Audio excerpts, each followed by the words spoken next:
서울 영등포에 있는 대림시장이 문을 닫았습니다. 주위의 대형마트가 속속 문을 열면서 더 이상 시장 점포를 유지하기 어려워졌기 때문입니다. 취재 기자와 함께 얘기 나눠보도록 하겠습니다. 신선미 기자, 대림시장뿐 아니라 여러 전통시장들이 요즘 문을 많이 닫고 있다고요? 네, 여기저기 들어서는 대형마트의 공세에 서민들과 함께 울고 웃었던 전통시장이 추억 속으로 사라지고 있습니다. 현재 대림시장의 모습은 영상으로 보이고 있는 것처럼 대부분의 점포가 문을 닫아서 지금 정적만이 흐르고 있는 상태입니다.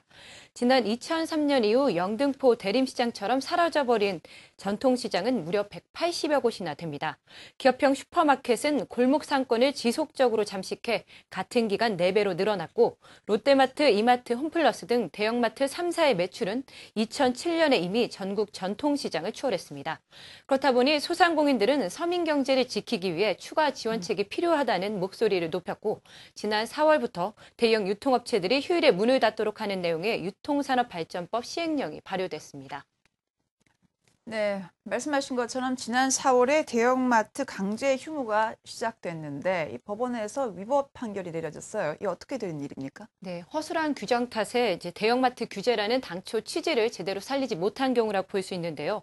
법원은 대형마트와 기업형 슈퍼마켓들이 영업 제한 조치를 정지시켜 달라며 낸 가처분 신청을 받아들였습니다. 제도의 취지는 인정하지만 일부 절차에 문제가 있다는 것으로 재판부는 대형마트 의무 휴업을 자치단체장 재량으로 정할 수 있다는 상위법인 유통법과 이를 강제조항으로 만든 조례가 서로 어긋난다는 점을 지적했습니다. 상인들은 유통법이 애매하게 만들어지면서 대형마트들이 허점을 파고들기 좋도록 그렇게 빌미를 제공했다며 비판하고 나섰습니다. 실효성에 대한 고민 없이 유통법을 만든 무책임한 정부의 태도가 비판의 대상이 되고 있는 겁니다. 여하튼 법원의 판결이 나올 때까지 한 3개월 정도는 대형마트가 주말에 문을 닫았는데 이 기간 동안 이 전통시장의 매출은 좀 늘었습니까? 네, 대형마트 강제 유무 실효성에 대한 논란은 의견이 좀 분분합니다. 이에 관련해서 소상공인 단체 인터뷰 들어보시죠. 수치상으로도 얼마 안 나올 수밖에 없는 게 그게 시작한 지 3개월 정도뿐이 안 됐고 그 3개월에 동시에 다 한 것도 아니고 3개월도 안 돼서 다시 원위치가 된 거거든요. 예. 근데 그것을 가지고 그 효과가 있냐 없냐는 자체도 좀 이해가 안 가고 지금으로서는 그 한 달에 2번 정도 쉬어서 몇 개월 정도 우리가 시행을 해보고 그 효과가 얼마나 나오는지. 네, 대형마트 의무 휴업일을 통해서 전통시장이나 주변 슈퍼마켓의 매출은 10% 정도 상승했습니다. 하지만 대형마트 평균 매출이 크게 줄어든 것에 비해 전통시장 상인들에게 가는 효과는 상대적으로 미미한 것으로 분석되고 있습니다. 업계 1위인 이마트의 경우 지난 4월부터 6월까지 대형마트 의무 휴업으로 예상한 연간 매출 손실액은 5천억에서 6천억 원으로 예상됩니다. 특히 6월 4주차 이마트의 경우 정상 영업하는 주말과 비교했을 때 350억 원의 매출이 감소했습니다. 하지만 시장경영진흥원이 분석한 전통시장의 점포 매출은 대형마트가 영업하는 주말보다 평균 매출이 5만 원 정도 늘어나는 데 그치고 있습니다. 이마저도 전국의 전통시장 통계치가 아닌 대형마트, SSM 주변 전통시장 내 점포 404개를 대상으로 한 조사라 대표성을 갖고 있다고 보기는 어렵지만 전통시장 상인들조차도 별로 효과가 없다고 말을 하고 있습니다. 네. 네, 인터뷰 들어보시죠. 이거요. 전통시장이라고 주고 대형마트 가는 사람 대형마트 가고 재래 쓰고 있는 사람 재래 쓰고 있는 거지 그 대형마트 닫았다고 해서 하진 않거든. 나 같으면 대형마트 갈 일 있으면 내일 닫은 다음에 오늘 미리 사는지 또 다음에 사는 거지. 오히려 편의점이나 농협 하나로마트 그리고 온라인몰과 홈쇼핑이 반사 이익을 보고 있어서 전통시장과의 상생을 위해 내놓은 법안의 취지를 무색해하고 있습니다. 게다가 주말에 장을 볼 수 없게 된 소비자들의 불만이 커졌고요. 대형마트에 근무하는 비정규직 근로자들에게도 피해가 전가됐습니다. 이마트, 롯데마트, 홈플러스 등 대형마트 3사는 유통법 시행 이후 파트타이머와 아르바이트 근로자 3천여 명을 내보냈고 대형마트에 직접 납품하는 농업인들의 매출과 수익성 악화도 상당한 수준입니다. 이처럼 전통시장, 상인, 소비자 유통업체 모두에게 도움이 되지 못하고 있어서 탁상 정책이란 비판이 계속되고 있습니다. 그런데도 정치권에서는 마땅한 대책도 없이 대형마트의 의무 휴업 일수를 월 4회로 늘리는 등 표를 얻기 위한 선심성 정책만 계속 선보이고 있습니다. 네, 결국 생각보다 전통시장의 매출이 크게 늘지 않으면서 소비자의 불편만 가중됐다. 또 한편에서는 겨우 3개월 정도 시행을 하고서 실효성을 논하는 것은 좀 무리가 있다. 이런 의견들이 대립을 하고 있는 것 같은데, 이런 가운데 정부가 대형마트 강제 휴무가 전통시장에 실제로 어떤 영향을 미치는지 분석하고 있다고요? 네, 지식경제부가 지난 8월 한 8천만 원을 들여서 대형마트 영업규제 영향 분석이라는 연구를 진행을 했습니다.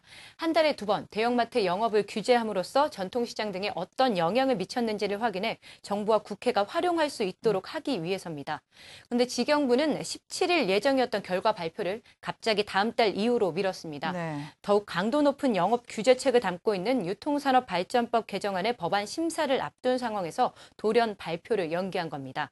법안 심사 전에 분석한 자료를 발표해야 정책에 반영을 할 수 있는데 지경부가 이런 책임을 회피하고 있어서 비판은 피해갈 수 없어 보입니다. 네, 아직 정부 자료도 나오지 않았고 다각적으로 분석한 면밀한 자료도 없는 상황입니다. 여하튼 의견이 분분한 것으로 봐서는 이것이 과연 실효성 있는 정책인가에 대해서는 아직 의문이 남는데요. 어떻습니까? 대형마트와 전통시장의 상생 방안 없습니까? 좀 어려운 질문이기도 하고 해결책이 네. 좀 어렵기도 한데요. 아무래도 실효성 논란이 계속된다는 것은 아무래도 규제만이 능사가 아니라는 점을 시사하는 게 아닐까 합니다. 대형마트와 전통시장이 상생하는 사례가 몇 가지 있는데요. 생각보다 많지는 않지만 이 사례를 통해서 방법을 모색할 수는 있을 것 같습니다. 롯데마트 부평점은 주변 중앙 지하상가 고객들의 주차난 해소를 위해서 공동으로 주차장을 이용하고 있고요. 경기도 시흥에 위치한 롯데마트는 주차장 공동 이용뿐만 아니라 유통 관련 교육 협조와 품목 조절을 통해서 주변 소상공인들과 상생하고 있습니다. 대형마트와 전통시장이 자신들의 입장만 주장하고 갈등을 내세우는 것이 아니라 한자리에 모여서 의견을 나누고 상생할 수 있는 방법이 무엇인지 이렇게 이끌어내고 있는 일이기 때문에 가능했던 게 아닌가 싶습니다. 노사정위원회란 것도 있는데요. 그런 것처럼 대형마트와 전통시장, 정부는 물론 소비자까지 참여할 수 있는 위원회를 조성하는 것도 한 방법이 될 수 있습니다. 정기적으로 모여서 서로 이해를 높이고 각 업체의 특성을 살리는 방법으로 상생을 이끌어내야 합니다. 대신 유통 주체만 모일 것이 아니라 소비 주체인 소비자들도 모여서 규제로 인한 소비자 피해는 줄이면서도 두 업종의 발전 방향을 제시할 수 있는 곳으로 나아가야 할 것 같습니다. 규제와는 별도로 우선 이해관계자들이 모두 나와서 서로 대화를 통해서 서로 윈윈하는 그런 장을 마련해야 한다 그런 얘기군요. 이 방법 외에 다른 대안은 없습니까? 네, 그 다른 방법으로는 각 지자체별로 지역 특성을 살리면서 전통시장을 활성화할 수 있는 방안을 좀 모색을 해야 합니다. 예를 들어서 대형마트를 이용하던 손님들은 대형마트가 쉰다고 하면 그 전날이나 그 다음날 장을 보면 되기 때문에 그 손님들을 전통시장으로 유인하기가 좀 어렵습니다. 전통시장에 오는 고객층과 대형마트를 이용하는 고객층이 원하는 요소가 다르기 때문인데요.